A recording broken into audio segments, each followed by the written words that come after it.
এটাকে বলে নিমেষ। কিন্তু ভগবান বিষ্ণুর নাম হচ্ছে অনিমেষ, যার চোখের পলক পড়ে না। অর্থাৎ সেখানে ভগবান বিষ্ণু থাকেন। ভগবান বিষ্ণুর স্থান নৈমিষ অরণ্য, এটা হচ্ছে অরণ্য। এখানে ওখানে সুত গোস্বামী ভাগবত পাঠ করেছিলেন, আর সুত গোস্বামী একবার ভাগবত সপ্তাহ এখানে করেছিলেন। এখানে তো এখানে ভাগবত পাঠ হবে। আর আমাদের সরকারি সাংবাদিক, জানেন সরকারি সাংবাদিক নারদ মুনি যখন এখানে ভাগবত পাঠ হবে শুনেছেন, উনি খবর পৌঁছে দিয়েছেন, সব জায়গায় গিয়ে প্রচার করেছেন, শোনো বন্ধু শোনো, নবদ্বীপ চলো প্রভুপাদ গ্রুপে, ওখানে ভাগবত পাঠ হবে। সবাইকে ডেকে নিয়ে এসে স্বর্গলোকের বাসিন্দা, জনলোক, তপলোক, ব্রহ্মলোক, কৈলাস। কেননা এই ভাগবত অন্য কোথাও নেই। কোথায় আছে বলেন? ভাগবত মারাঠের কাছে। ভাগবত কোথায় আছে? ভাগবত মহারাজ ভাগবত আছে এই পৃথিবীতে। যেরকম ভাগবতের একটা শ্লোক আপনাদের মুখস্থ আছে কিনা? ভাগবতের প্রথম 3 নম্বর শ্লোকটা নিগম, যাদের মুখস্থ আছে একটা শ্লোক পড়ি এখানে। নিগম কল্পতরু গলিতম ফলম সুখমুখদামৃতম দ্রব সংযুতম পিবত ভাগবত রসমালয়ম মোহরসিকা ভাবুকা। ভূমি মানে হচ্ছে পৃথিবী। এই পৃথিবীতে যাদের জন্ম হয়েছে তাদের কাছে এই ভাগবতম সুলভ। ব্যাসদেব বলছেন এই ভাগবতম আমি কেবল পৃথিবীবাসীদের জন্য দিয়েছি। এই ভাগবতম, এটা শ্লোক বলবো, যদি না বিশ্বাস করে তবে শ্লোক বলি। পদ্ম পুরাণে বলা হয়েছে ন সত্যে চ কৈলাসে, সত্য মানে ব্রহ্মলোক। এই ভাগবতম ব্রহ্মলোকে নেই, কৈলাসে নেই। কৈলাস মানে কে থাকে? শিব ঠাকুর। ন সত্যে চ কৈলাসে, সত্যলোক মানে ব্রহ্মলোকেও নেই, কৈলাসেও নেই। বৈকুণ্ঠে নাস্তি অয়ং রস, বৈকুণ্ঠেও নেই এই ভাগবত রস। অত পিবন্তি সদ্ভাগ্যা, যখনই ভাগবত কথা শোনার সৌভাগ্য তোমার হবে, মা মুচ্ছন্তি কহিচিত, ছাড়বে না কিন্তু ভাগবত কথার কথা আসর এলে গিয়ে বসে শুনবে। বলা হচ্ছে তাহলে এই ভাগবতম আছে কোথায়? এই পৃথিবীতে। আর এই পৃথিবীতে আমাদের জন্ম হয়েছে। আর ভাগবতম ব্যাসদেব দিয়ে গেছেন ভবি ভাবুকা। আপনারা যদি পুরাণ পড়েন দেখবেন, যখন সুখদেব গোস্বামী ভাগবত পাঠ করছিলেন, শ্রোতা ছিলেন পরীক্ষিত মহারাজ, আর অনেক মুনি ঋষি ছিলেন। কোথায় পাঠ হচ্ছিল জানেন? কোথায়? ওটা কোথায়? কোথায়? সুখদেব গোস্বামী। ওটা হচ্ছে হরিদ্বারের কাছে সুখতাল, যে গাছের নিচে বসে সুখদেব গোস্বামী পাঠ করেছিলেন। শ্রোতা, মূল শ্রোতা ছিলেন পরীক্ষিত মহারাজ, আরো মুনি ঋষি অনেকে এসেছিলেন।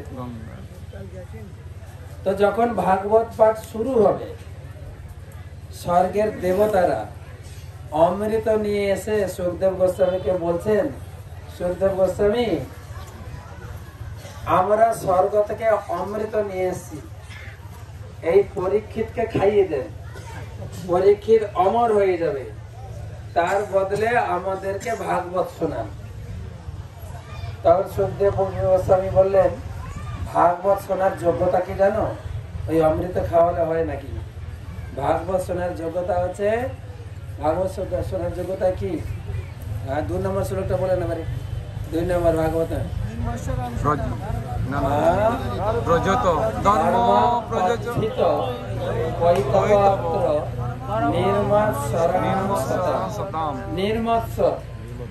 নির্মৎসর মানে যার ভিতরে কোনো হিংসা নেই। আরো সূক্ষ্ম ভাবে বলতে গেলে সাধু ভাষায় পরশ্রী কাতরতা, পরশ্রী কাতরতা বুঝেন? যে কারোর শ্রী বা ভালো দেখলে জলে আমার হিংসা হয়, হয় নাকি আমরা এই থেকে মুক্ত? আমাদের হিংসা নেই না? আমরা তো সবাই ভাগবত পড়ে, আমাদের হিংসা হয় কি না? হিংসা আছে না? না, আমরা মাৎসর্যপূর্ণ না নির্মৎসর? কোনটা? মাৎসর্যপূর্ণ। কিন্তু তাহলে ভাগবত পড়বো কি করে? না, ভাগবত পড়তে পড়তে পড়তে পড়তে নির্মৎসর হবো, হিংসা গুণটা যাবে। যেরকম এই কয়েকদিন আগে কয়েকজন ব্রাহ্মণ দীক্ষা নিয়েছেন, কারা বলবো? আছে না কেন কেউ ব্রাহ্মণ হলেন, ব্রাহ্মণ দীক্ষা পেয়েছেন? গরু মহারাজ প্রায় 200 লোককে মানে ব্রাহ্মণ দীক্ষা দিয়েছে। কে কে দেখি? আপনারা ব্রাহ্মণ দীক্ষা বা গায়ত্রী মন্ত্র পেয়েছেন, তার মানে এই মনে করেন না যে আমি ব্রাহ্মণ হয়ে গেছি, না। বা আমি ভক্তি শাস্ত্রে করেছি, পরীক্ষায় পাস করেছি, গরু মাছ ব্রাহ্মণ দীক্ষা দেবে না মানে অবশ্যই দেবে, এরকম না। কিন্তু আমরা ব্রাহ্মণ দেখার যে ফর্মালিটি, পরীক্ষায় পাস করেছি, ব্রাহ্মণ হয়ে যায়নি। যে মন্ত্র গুরুদেব দিয়েছেন, জপ করতে করতে করতে করতে ব্রাহ্মণ গুণগুলো আসবে। তো সেই রকম ভাগবত পড়তে পড়তে আমরা হিংসা মুক্ত হব, নির্মৎসর হব। তাই সুখদেব গোস্বামী বললেন, দেবতারা হিংসুটে কিনা বলেন তো? আরে হ্যাঁ কি না বলেন? আন্দাজে হ্যাঁ বলেন কেন? এখানে যে তপস্যা করবে, একজন তপস্যা করলে হিংসুটে রাজা কিনা? ইন্দ্র পিছনে লোক লাগিয়ে দেয় না কিনা বলেন? হিংসুটে না? আমরা এত বড় তপস্বী নেই, যারা ব্রহ্মচারী আছেন, প্রভু আছেন, আমাদেরকে স্বর্গ থেকে লোক ভাড়া করে পিছনে লাগাতে হবে না। আমাদের এই নাম হটের কোনো মাথা একটু ভালো তিলক করে সামনে আসলে কাজ, ওই তখনকার বড় বড় যোগী মুনি তাদেরকে তাদের ধ্যান ভাঙাতে গিয়ে তাদের অপ্সরাদের পাঠিয়েছেন। হিংসুটে কিনা বলে? হিংসুটে কিনা? তো তোমাদের জন্য ভাগবত না।